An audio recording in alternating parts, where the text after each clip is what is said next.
Keith, called me up, said, "Lindsey, would you like to join Fleetwood Mac?" Very much out of the blue. And of course, my response was, well, if you take me, you'll have to take my girlfriend too.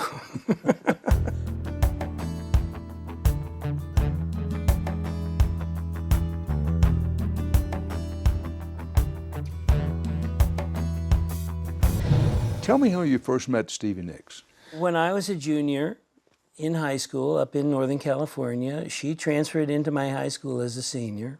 She did play guitar, and she and I interacted slightly on a musical level at a couple of social events. And then she moved on and went to college, and I stayed behind and finished high school. And near the end of my senior year, I finally got in a band, and then we graduated from high school, and all of us were going to end up going to the same college that Stevie happened to be at. And I think our drummer said, well, why don't we ask Stevie if she wants to join the band? And so we did, and she did join. That band played around the Bay Area. And the band, this first band was? The band was called Fritz. Fritz. Yes. We did quite well on a local level, you know. We're doing clubs and, you know, high school dances. And at some point, we got some opening spots for some larger acts, Janis Joplin and a few other people. And all during that time, Stevie and I were not really romantically involved. And then, towards the end of that band being together, we tried to get a deal in Los Angeles and could not generate any interest. But the one thing that happened from that attempt was that people singled out Stevie and myself more than once. And so when Fritz broke up, Stevie and I were looking at each other going, well, what now? And we thought, well, we could try doing a duet.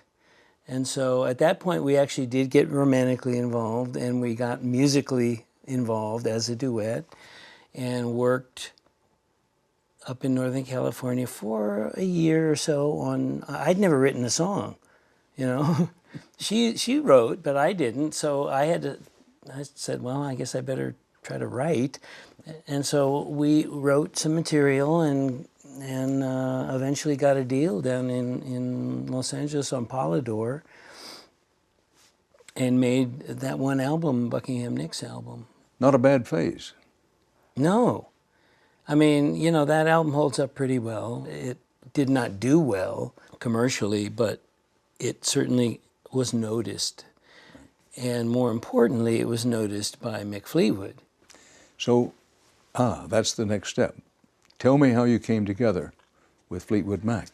Well, it was really a crossing of paths in the night. Mick Fleetwood was looking for a studio and had kind of been languishing on the label on Warner Brothers. And I always like to say that Mo Austin, who was the president of Warner Brothers at that time, he was quite a visionary, in my opinion. And in those days, executives had the autonomy to make decisions based on their gut, unlike today. In today's world, there would not have been a Fleetwood Mac for us to join. They would have been off the label because they were not really making any money for Warner Brothers at that time. But Mo Austin had the smarts, the instincts, and more importantly, the autonomy to say, well, there's something interesting here. I'm just going to let the ferment keep going and see what happens. And lo and behold, here's Mick Fleetwood waltzing into Sound City, which was the studio that Stevie and I had done Buckingham Nicks at. And I happened to walk into the main studio when Mick was there, not knowing who he was or that anyone from Fleetwood Mac was there. And I see this giant guy just rocking away to one of the songs on the Buckingham Nicks album, and he's my guitar solo, and so we meet, and okay.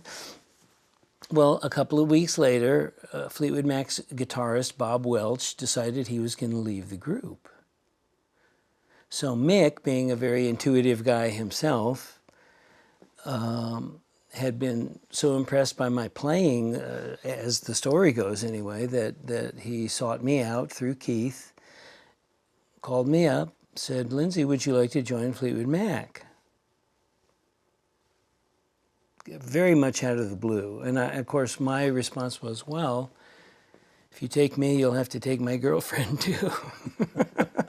And they did. And they did. Well, I think they consulted with Christine McVie if she was okay with another girl, and she was. And it came together.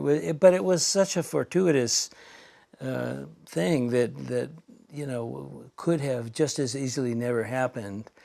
Very nice piece of luck.